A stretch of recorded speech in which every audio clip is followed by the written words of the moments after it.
Donc à mes 16 ans, la première fois que j'ai bu un peu trop d'alcool, j'ai fait une soirée donc avec ma meilleure amie et des amis à elle. Et je me suis couchée dans une tente. Et le lendemain, je me suis réveillée donc, avec ma flaque de vomi à côté de moi. Et un garçon qui avait la main dans ma culotte avec mon soutien-gorge défait. Et quand j'ai un peu repris conscience, on va dire, je suis directement sortie déjà pour prendre l'air et parce que je ne comprenais pas ce qu'il se passait.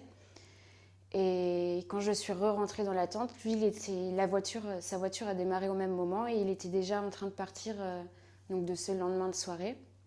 Et quand je l'ai raconté à ma meilleure amie, elle n'a pas voulu me croire. Donc moi, j'en ai fait des cauchemars pendant des années et des années. Et jusqu'à ce que je rencontre donc mon meilleur ami qui me fasse comprendre que c'était pas que dans ma tête, que ça s'était vraiment passé et que ce que j'avais subi, ça s'appelle un viol parce qu'il y a eu pénétration, je l'ai appris par la gynéco. Euh, et, euh, et je pense que c'était important que je comprenne vraiment ce qui s'était passé. J'étais déjà venue en août pour parler du fait que j'avais été violée quand j'avais 16 ans. Et du coup, là, je me suis dit que ce serait une bonne idée de parler, parce que moi, c'était ma première expérience sexuelle.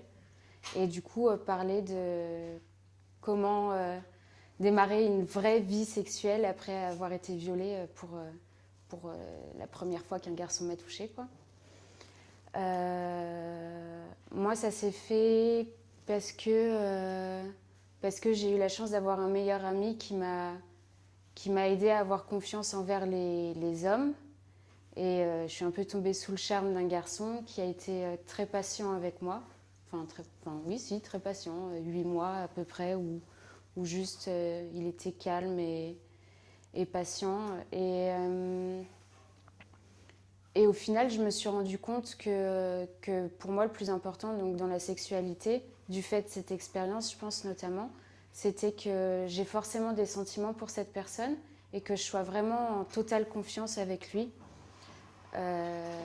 Mais j'ai découvert ça vraiment quand j'ai commencé donc à sortir avec mon meilleur ami qui m'avait aidé donc à me débloquer pour la sexualité. J'ai vraiment appris à me découvrir à ce moment-là et, et à découvrir ce que c'était que de vraiment faire l'amour, que le sexe c'était pas que sale, que c'était pas quelque chose que j'étais obligée de faire et que je pouvais avoir confiance parce que tous les hommes sont pas, enfin, ils sont pas tous les mêmes et que lui, il a vraiment été très doux. Et au contraire, j'ai appris donc à me découvrir, à découvrir ce que j'aimais faire, à découvrir ce que j'aimais que lui me fasse ou ce que j'aimais lui faire.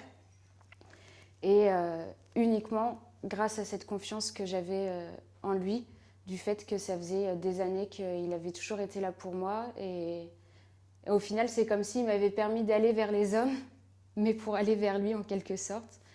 Mais je pense que c'est important d'avoir une personne de confiance avec qui parler donc d'une agression sexuelle et avec qui parler du sexe euh, pour, euh, pour éviter d'avoir un blocage en fait suite à un viol ou une agression.